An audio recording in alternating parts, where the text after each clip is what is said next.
Hello friends, வணக்கம் and welcome back to my channel new crystals. எல்லோரும் எப்படி இருக்கீங்க? இன்றைக்கி நம்ம சேனலில் பார்க்க போகிற வீடியோவை ஸ்கிப் பண்ணாமல் லாஸ்ட் வரைக்கும் பாருங்கள். வீடியோ பிடிச்சிருந்தா ப்ளீஸ் லைக் பண்ணுங்கள், ஷேர் பண்ணுங்கள், மறக்காமல் நியூ கிறிஸ்டல் சேனலுக்கு சப்ஸ்கிரைப் பண்ணி எனக்கு சப்போர்ட் பண்ணுங்கள். வாங்க இப்போ வீடியோ பார்க்கலாம்.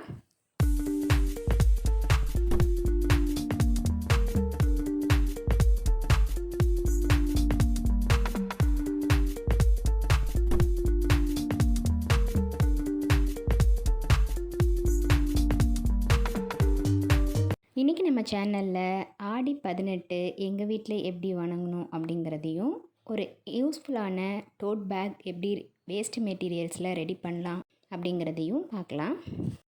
நான் ஏற்கனவே சொன்ன மாதிரி ஆடி மாதம்னாலே அம்மனுக்கு உகந்த மாதம். இந்த மாதத்தில் நிறைய தினங்களை நம்ம அம்மனை நினச்சி வழிபடுவோம். அதில் ஒன்று ஆடி 18. இந்த ஆடி 18 புண்ணிய தீர்த்தங்களை அம்மனாக பாவித்து உலகத்தில் மண்வளம் நீர்வளம் பெருகி செல்வ செழிப்பாக வீட்லேயும் இருக்கணும் அப்படிங்கிறதுனால அம்மனை நினச்சி வழிபடுவோம். இந்த தினத்தில் நம்ம வாங்குகிற பொருட்கள் எல்லாமே பெருகுன்னு சொல்லுவாங்க. மோரோவர் கல்யாணமான பெண்கள் இந்த தினத்தில் பூ, பழம், காப்பரிசி, தாலிக்கயிறு இதெல்லாம் ரெடி பண்ணி சாமி கும்பிடுவாங்க. இந்த காப்பரிசி செய்கிறதுக்கு ஒரு பவுலில் கொஞ்சமாக பச்சரிசி, ஒரு கைப்பிடி அளவுக்கு பாசிப்பருப்பை வறுத்து ரெண்டுத்தையும் வாஷ் பண்ணிவிட்டு ஒரு 1/2 அன் ஹவர் ஊற வச்சுக்கலாம். இது கூட தேவையான அளவுக்கு வெல்லமோ நாட்டு சர்க்கரையோ சேர்த்து நல்லா மிக்ஸ் பண்ணிட்டா காப்பு அரிசி ரெடி ஆகிடும்.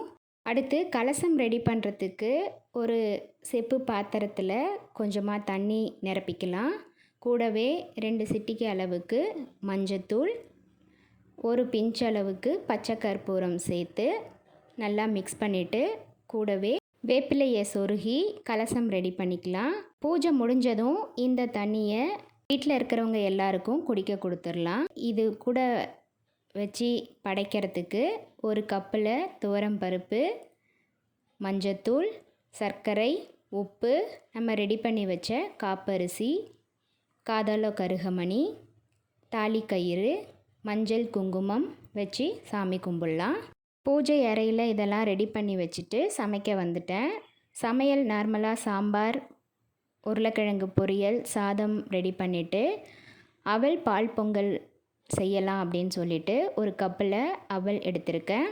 இந்த அவலை நல்லா வாஷ் பண்ணிவிட்டு ஒரு 10 மினிட்ஸ் ஊற வச்சுக்கலாம். இன்னொரு பாத்திரத்தில் கொஞ்சமாக பால் காய்ச்சி அதில் நம்ம ஊற வச்ச அவலையும் சேர்த்து 5 மினிட்ஸ் நல்லா கொதிக்க விடலாம். அவல் நல்லா வெந்ததும் தேவையான அளவுக்கு சுகர் சேர்த்து நல்லா மிக்ஸ் பண்ணிக்கலாம். தேவைப்பட்டால் இன்னும் கொஞ்சம் பால் சேர்த்து நல்லா மிக்ஸ் பண்ணி ஃப்ளேவருக்காக கொஞ்சமாக ஏலக்காய் பவுடர் மிக்ஸ் பண்ணி முந்திரி பருப்பை நெய்யில் வறுத்து இது கூட சேர்த்து நல்லா மிக்ஸ் பண்ணி பொங்கல் ரெடி பண்ணிக்கலாம். பிரசாதத்துக்கு ரொம்ப டேஸ்டியான அவல் பொங்கல் ரெடி ஆயிடுச்சு. ஸோ படையலுக்கு எல்லாமே ரெடி ஆகிடுச்சு. சாம்பார், உருளைக்கிழங்கு பொரியல், சாதம், அவல் பால் பொங்கல், வடை எல்லாமே ரெடி ஆகிடுச்சு. எல்லாத்தையும் வச்சு சாமிக்கிட்ட படையல் பண்ணிவிட்டு எல்லோரும் சாப்பிட்டோம். நெக்ஸ்ட்டு ரொம்ப யூஸ்ஃபுல்லான ட்ராவல்க்கெலாம் யூஸ் பண்ணுற மாதிரி டோட் பேக் எப்படி ரெடி பண்ணுறது அப்படிங்கிறத பார்க்கலாம்.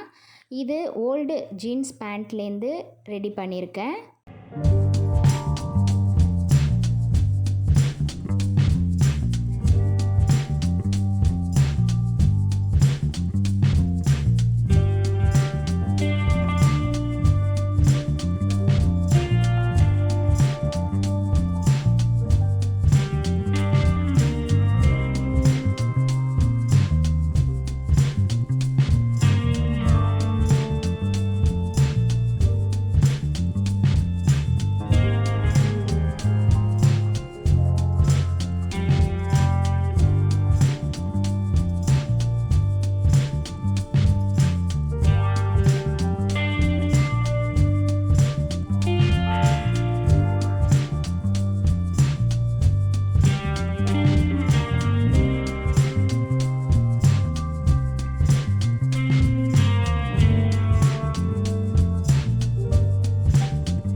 என்ன ஃப்ரெண்ட்ஸ், நீங்களும் இதே மாதிரி ட்ரை பண்ணி பார்த்துட்டு எப்படி இருக்குன்னு உங்கள் கமெண்ட்ஸை கண்டிப்பாக போஸ்ட் பண்ண மறந்துடாதீங்க. என்ன ஃப்ரெண்ட்ஸ், வீடியோ பார்த்தீங்களா? இந்த வீடியோ கண்டிப்பாக உங்களுக்கு யூஸ்ஃபுல்லாகவும் இன்ட்ரெஸ்டிங்காகவும் இருந்திருக்கும்னு நினைக்கிறேன். வீடியோ பிடிச்சிருந்தா ப்ளீஸ் லைக் பண்ணுங்கள், ஷேர் பண்ணுங்கள். மறக்காமல் நியூ கிறிஸ்டல் சேனலுக்கு சப்ஸ்கிரைப் பண்ணி எனக்கு சப்போர்ட் பண்ணுங்கள். நெக்ஸ்ட்டு ஒரு இன்ட்ரெஸ்டிங் அண்ட் யூஸ்ஃபுல்லான வீடியோவோட உங்களை மீட் பண்ணுறேன். Till then, bye from New Crystals. Be safe, be healthy. Thank you.